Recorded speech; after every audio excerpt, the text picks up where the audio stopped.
देवपुरी नाम का एक छोटा सा गांव था। गांव बहुत ही खुशहाल और मजेदार था। इस गांव में कस्तूरी और पूनम दो पड़ोसन रहती थी। कस्तूरी फितरत की अच्छी थी और वो हर किसी की मदद करती थी। वहीं पूनम खुदगर्ज और मगरूर थी। एक रोज पूनम के घर के बाहर एक ज़ईफ भिखारी आया। अरे ऊपर वाले के नाम पर कुछ दे दो बेटा, ऊपर वाला तुम्हें बरकत देगा। सुबह सुबह मुंह उठाकर चले आते हो, शर्म नहीं आती? इतने हट्टे कट्टे हो, कुछ काम धाम करके पैसे क्यों नहीं कमाते? निकलो यहाँ से। तुम जैसे भिखारियों को भीख देकर हम खुद भिखारी बनने वाले हैं। दफा हो जाओ यहाँ से। जाता हूँ। वो भिखारी आगे बढ़ गया और कस्तूरी के घर के सामने गया। बेटी, ऊपर वाले के नाम पर कुछ दे दो, ऊपर वाला तुम्हें बरकत देगा। जरा इंतजार कीजिए, मैं आपके लिए खाना लाती हूँ। कस्तूरी खाने की एक थाली भर लाई और उस ज़ईफ भिखारी को दे दिया। वो ज़ईफ भिखारी काफी रोज से भूखा था। उसने झटपट खाना शुरू कर दिया। उसकी भूख देखकर कस्तूरी और खाना ले आई। पेट भर के खाइए बाबा। भिखारी ने कस्तूरी की जानिब मुस्कुरा कर देखा और खाने लगा। कुछ देर बाद उसका पेट भर गया। बस बेटा, ऊपर वाला तुम्हें बरकत दे। तुमने एक ज़ईफ मुफलिस का पेट भरा है। ऊपर वाला तुम्हें हमेशा खुश रखे।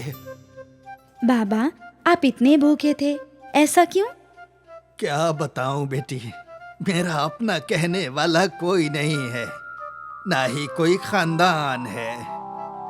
आपने मुझे बेटी कहा है।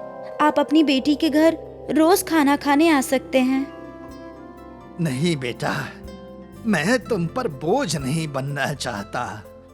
फिक्र मत कीजिए बाबा, आपने मुझे बेटी कहा है। आप हरगिज मुझ पर बोझ नहीं बनेंगे। आपको यहाँ रोज खाना खाने आना है, बस। कस्तूरी की जिद देखकर ज़ईफ भिखारी मुस्कुराया। ठीक है बेटी, मैं रोज आ जाऊंगा। ऊपर वाला तुम्हें हमेशा खुश रखे। और वो ज़ईफ भिखारी वहाँ से चला गया। अगले रोज से वो ज़ईफ भिखारी कस्तूरी के घर खाना खाने रोज आने लगा। पूनम ने एक रोज अपनी खिड़की से उस भिखारी को कस्तूरी के घर के बाहर खाना खाते हुए देख लिया। ये कस्तूरी मालूम नहीं कब नेकी का दिखावा करना बंद करेगी। वैसे तो इसके खुद के खाने की आफत है और इस भिखारी को खाना खिला रही है। बेवकूफ है ये खातून। खैर, मुझे क्या।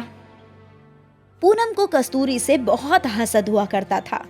उसे जब मौका मिलता तब कस्तूरी का नुकसान कर दिया करती थी। एक रात पूनम ने कस्तूरी के घर के बाहर सूख रही साड़ी को फाड़ दिया। बड़ा इतरा कर चलती है ना, अब देख तेरा क्या हश्र करती हूँ। कुछ रोज बाद पूनम ने कस्तूरी के घर के बाहर रखे सारे गमले तोड़ दिए, लेकिन आवाज सुनकर कस्तूरी की नींद खुल गई। उसने फौरन रोशनी की और पूनम दुबक कर अपने घर भाग गई। कौन है यहाँ? कस्तूरी परेशान थी कि आखिर उसके गमले कौन तोड़ रहा है। अगली सुबह कस्तूरी ने पौधों को नए गमलों में लगा दिया। तभी पूनम वहां आई। क्या हुआ कस्तूरी? कल रात तो बड़ा शोर हो रहा था। क्या बताऊं बहन, कल किसी ने मेरे सारे गमले तोड़ दिए। किसने? इसका इल्म तो नहीं है। रात के अंधेरे में कुछ नजर ही नहीं आया। तुम्हारा कोई दुश्मन ही होगा। मेरा कहाँ कोई दुश्मन है, मैंने तो कभी किसी का नुकसान ही नहीं किया। हाँ, इल्म है कस्तूरी, तू बहुत नेक दिल है, लेकिन शायद तुम्हारी कोई बात किसी को अच्छी ना लगी हो। लोगों का क्या एतबार, जाने दीजिए। तभी वो ज़ईफ भिखारी खाना खाने के लिए वहां आ रहा था। तुम इस भिखारी को रोज खाना क्यों देती हो? इतना हट्टा कट्टा तो है, कमा कर खा सकता है। बहन, वो इस दुनिया में बिल्कुल तन्हा है। उनका कोई खानदान नहीं। एक वक्त अगर मैं उन्हें खाना खिला दूं तो मेरा कुछ कम थोड़ी ना हो जाएगा। जैसी तुम्हारी मर्जी, इजाजत दो मुझे। पूनम भिखारी को देखकर मुंह फुलाकर वहां से चली गई और कस्तूरी उनके लिए खाना ले आई। क्या बात है बेटी, आज ज्यादा काम है क्या? क्या बताऊं बाबा, कल रात किसी ने मेरे सारे गमले तोड़ दिए, सब वापस लगा रही हूँ। भिखारी समझ गया कि ये काम जरूर उसकी मक्कार पड़ोसन का है। लेकिन कोई नहीं बाबा, अब सारे पौधे लग चुके हैं, अब आपके साथ मैं भी नोश फरमाती हूँ। भिखारी को कस्तूरी की नेकी दिल छू गई। खैर, वो रोज की तरह नोश फरमाकर कस्तूरी को दुआए खैर देकर चला गया। गर्मी का मौसम था और गांव के सारे कुएं सूख चुके थे। मालूम होता है अब तालाब से ही पानी लाना होगा। रुको कस्तूरी, मैं भी साथ चलती हूँ। कस्तूरी और पूनम मटके लेकर तालाब से पानी लाने के लिए निकल गए। कस्तूरी मटका भरने के लिए पानी में उतरी।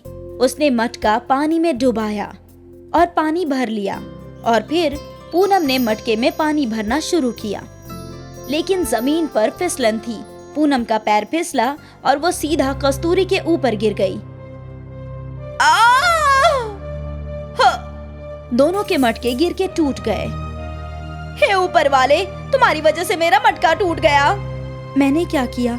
इसमें मेरी क्या गलती है? तुम खुद मुझ पर गिरी थी। जो भी हुआ हो, पर मेरा मटका तो फूट गया ना। बहन, मेरा भी तो मटका फूटा है। ये सब तुम्हारी वजह से हुआ है। ना मैं तुम्हारे साथ आती और ना ही मेरा मटका फूटता। बहन, मैंने कुछ नहीं किया। हे ऊपर वाले। कस्तूरी और पूनम की ये बहस ज़ईफ भिखारी सुन रहा था। बेटी, तुम दोनों यहाँ आ जाओ, मैं तुम दोनों को नए मटके देता हूँ। तुम हमें कहाँ से मटके दोगे? तुम्हारे पास मटके हैं भी क्या? हाँ है, मैं एक कुम्हार हूँ। आओ मेरे साथ। पूनम तुरंत दौड़कर भिखारी के पास आई और उसके पीछे पीछे कस्तूरी भी। ज़ईफ भिखारी दोनों को अपने साथ ले जाने लगा। वो उन्हें अपनी झोपड़ी में ले गया। इस झोपड़ी के अंदर ढेर सारे रंग बिरंगे मटके थे। तुम दोनों को जो मटके चाहिए वो ले लो। पूनम ने फौरन एक सुनहरा मटका उठा लिया। मुझे तो ये मटका पसंद है। और बेटी तुम्हें? बाबा, मेरे घर पे दूसरा मटका है, मैं वो ले आती हूँ। नहीं बेटा, तुम भी इनमें से कोई मटका पसंद कर लो। मेरी तरफ से तोहफा समझ लेना। नहीं बाबा, रहने दीजिए। अपने बाबा की इतनी तो बात मान लो। कस्तूरी ने एक बिल्कुल आम सा मटका उठा लिया। शुक्रिया बाबा। और फिर दोनों वापस तालाब पहुंची, अपने अपने मटकों में पानी भरा और घर की जानिब रवाना हो गईं। घर पहुंचते ही पूनम के चेहरे पर जीत की खुशी थी। अच्छा हुआ, मुझे उस पुराने मटके के बदले एक नया सुनहरा मटका मिल गया। ये बहुत कीमती होगा और उस भिखारी ने मुझे ये मटका मुफ्त में दे दिया।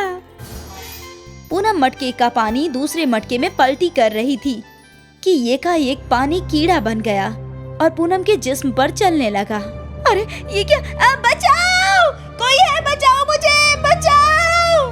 पूनम कीड़े झटकने लगी, लेकिन कीड़े बढ़ते ही जा रहे थे। पूनम के पूरे जिस्म पर कीड़े रेंग रहे थे। अरे बचाओ! कोई तो बचाओ! बचाओ मुझे!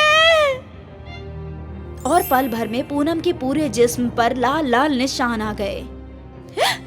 ये क्या? ये सब यकीनन उस भिखारी का किया धरा है। छोड़ूंगी नहीं उसे, हरगिज़ नहीं छोड़ूंगी। पूनम तमतमाते हुए ज़ईफ के झोपड़ी के पास जा पहुंची, लेकिन अब वहाँ झोपड़ी नहीं थी। कहाँ हो तुम? तुमने मेरे साथ ये सब क्या किया? मैं तुम्हें नहीं छोड़ूंगी। तभी पूनम को तालाब में एक साया नजर आया। मुझे तलाश रही हो? मैंने तुम्हारे साथ कुछ नहीं किया। तो क्या मेरा ये हश्र मैंने खुद किया है? हाँ, ये तुम्हारे किए का फल है।